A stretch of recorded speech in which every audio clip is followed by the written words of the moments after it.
Olá, pessoal do sexto ano. Eu me chamo Mônica, sou estagiária da professora Ilma e eu estou auxiliando ela na aula de hoje sobre o solo. O solo, ele é fundamental para a vida no planeta Terra. Ele é a base para o desenvolvimento das plantas e dos animais. O solo, ele é resultante da transformação da camada mais superficial da crosta terrestre. Explicando isso, as rochas ao longo dos anos elas vão se desgastando e isso vai formando o solo. O solo a gente conhece popularmente como terra. Ele é composto de materiais orgânicos e materiais inorgânicos.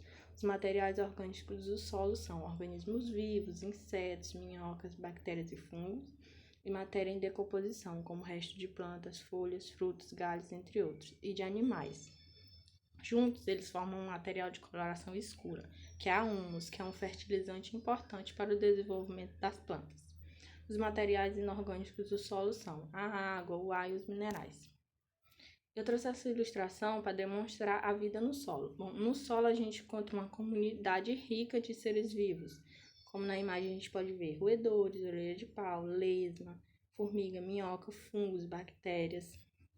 No solo, a gente pode perceber também do solo da casa da gente, como ele é bastante rico em seres vivos.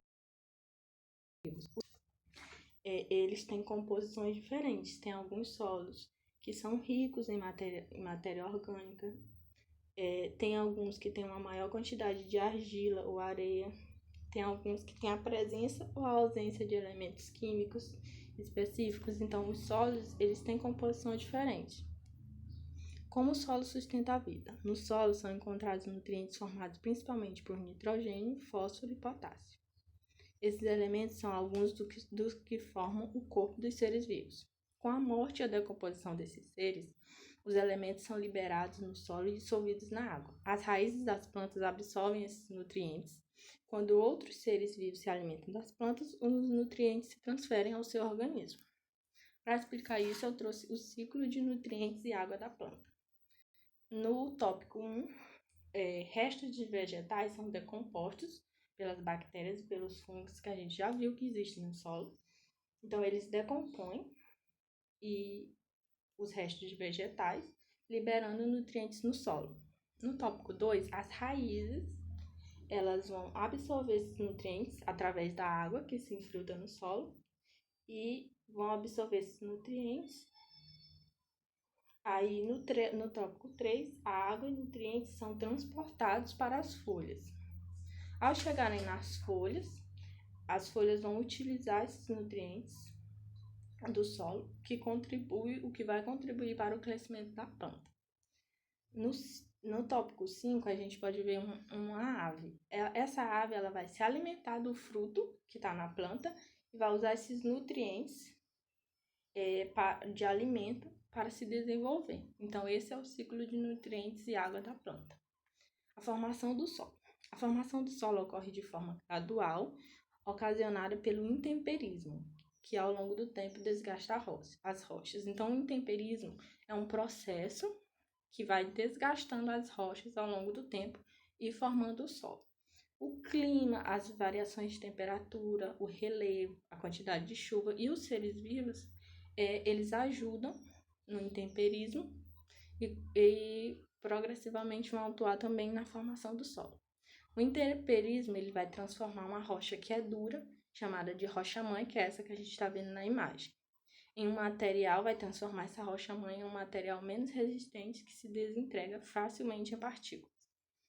Então, o intemperismo ele pode ser classificado em físico, químico e biológico.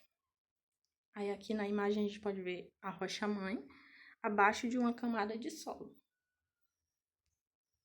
Intemperismo físico, também chamado de fragmentação das rochas, ocorre quando agentes físicos quebram as rochas. Por exemplo, com o calor do sol, as rochas elas vão se dilatando e à noite, quando esfria, elas se contraem. Isso vai fazendo com que as rochas se desgastem. Intemperismo biológico é a fragmentação de rochas causada por plantas, animais, fungos e micro-organismos. A ação humana ela também causa grandes transformações nas rochas e no solo. Intemperismo químico, também chamado de decomposição das rochas, acontece quando seus minerais sofrem alterações químicas causadas por substâncias presentes, por exemplo, na água e no ar. Os usos do solo. Os solos brasileiros eles são usados na agricultura para o cultivo tanto de alimentos como de plantas, para a produção de combustível e de matérias-primas para a indústria. Ele pode ser usado também na criação de animais, com destaque. Os animais eles podem ser criados soltos ou confinados em espaços menores, como currais ou galpões. O solo também pode ser usado para o extrativismo. O extrativismo é a retirada de recursos naturais do meio ambiente com o objetivo de obtenção de renda. Então, pode haver a extração de minerais, ou então de recursos vegetais, como a madeira, frutos e semente. E aqui na imagem a gente pode ver o solo sendo usado para a criação de animais e na segunda imagem para a agricultura. Então é isso, pessoal. Eu agradeço pela atenção de vocês e bons estudos.